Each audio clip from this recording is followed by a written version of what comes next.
Fokus dalam pembangunan kawasan ekonomi khusus Tanjung Api-Api menjadi prioritas utama yang dilakukan Pemprov Sumsel. Pengembangan kawasan industri serta mendatangkan para investor harus segera dilakukan agar kawasan Tanjung Api-Api dapat berkembang.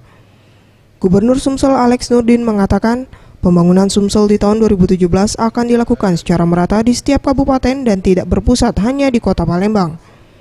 Pembangunan kawasan Tanjung Api-Api akan berdampak dengan jumlah investor yang masuk di kawasan tersebut dan kabupaten di sekitarnya, yakni Banyuasin, Oki, akan memperoleh dampak positif.